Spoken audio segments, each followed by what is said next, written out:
going on, everybody? So somebody brought to my attention that there is a new challenge out there as far as hand release push-ups go.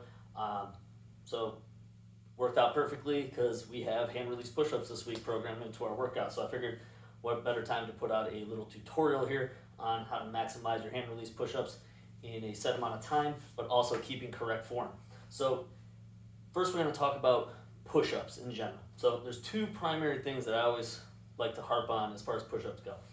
One, the hips and the chest should be coming off the ground at the same time. All right, so for that, if we look at our push-up position here, it's basically a plank.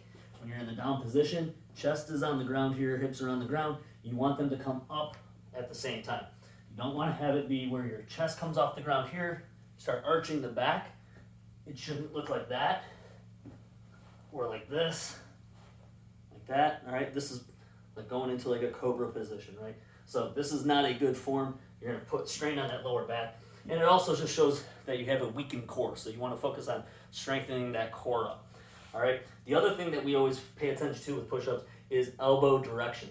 So if you have your elbows pointed straight back, so like so, you're going to get more of the tricep activation here. So that's more tricep. If you angle them out slightly, like this, you're going to activate more of that pec muscle. Now the thing is, you don't want to go past the halfway point between your body here and where your shoulder comes across. So if you end up doing push-ups like this, you're putting a lot of strain on that shoulder joint. So this is where we have a lot of people have issues as far as their joints hurting after push-ups. You'll see a lot of times it's people that are just getting into working out, and they have, you know, whatever's comfortable to start with. So when you're doing push-ups like this, putting a lot of strain on that shoulder joint, and it doesn't help either because you don't want to do push-ups after you've done them because, you know, you wake up the next day and you're like, man, my shoulder really hurts, and it's sort of a negative feedback, right? So always make sure that you stay inside sort of the halfway point of where the armpit is. So again, having arms back like this is good. If you're out like this is bad, all right? Good there, getting more pec activation here along with triceps. Bring them in tight, and it's mostly triceps that you're using there, all right? So again, always keeping that chest and hips coming off the floor at the same time. All right, so one way you can help with increasing your push-ups is knee push-ups don't really help that much, all right? So if you're doing knee push-ups, you're not getting everything that you can get out of a push-up. So what we recommend is find a staircase, all right? Most people have a staircase at their home. Start at the top of a step with your hands on it, feet on the ground, and do incline push-ups, all right? If you get to a point where you can get 10, 15 at a certain step, move down to the next step below. You're slowly gonna decrease that incline and come down to a point where finally you're flat on the ground. If you have a hardwood floor, don't wear socks, you'll slip. But focus on getting good form off of that incline push-up. Go down a step or two, try a couple at the lower level, and you'll find there's a point where it gets too difficult, and then go back up another step and work on that step for a while. Once you get comfortable with that, move down and progress down into a lower step. All right, so that's one way that we recommend working on your push-ups.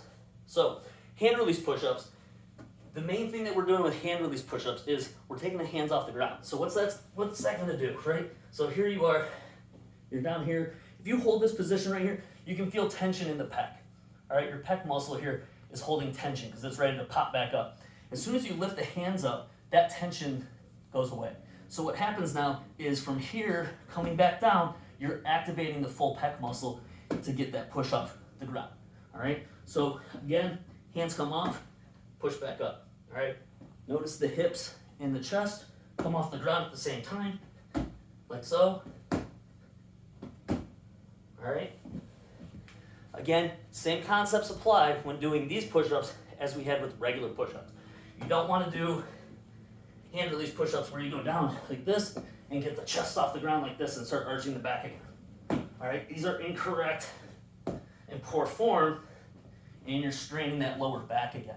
Again, hands come down, push off the ground, chest, hips, follow at the same time, coming back up.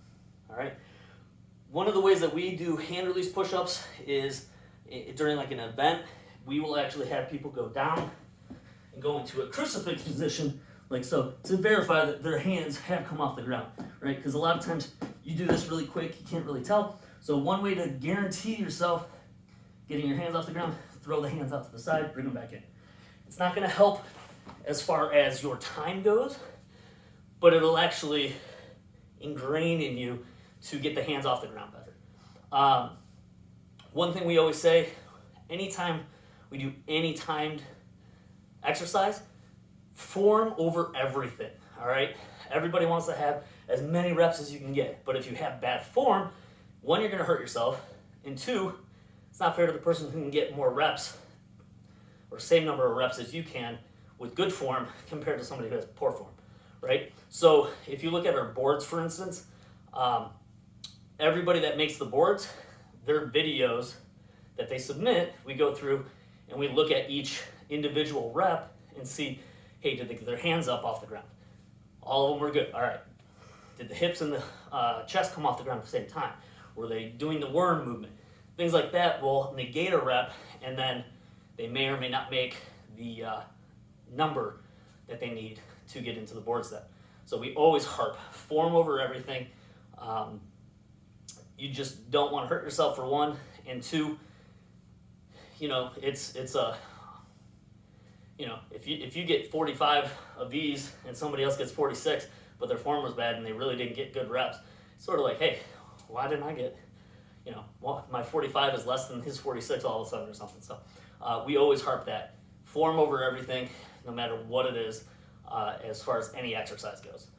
All right. Hopefully this helped you guys out. If you guys have questions, let me know. Happy to answer those.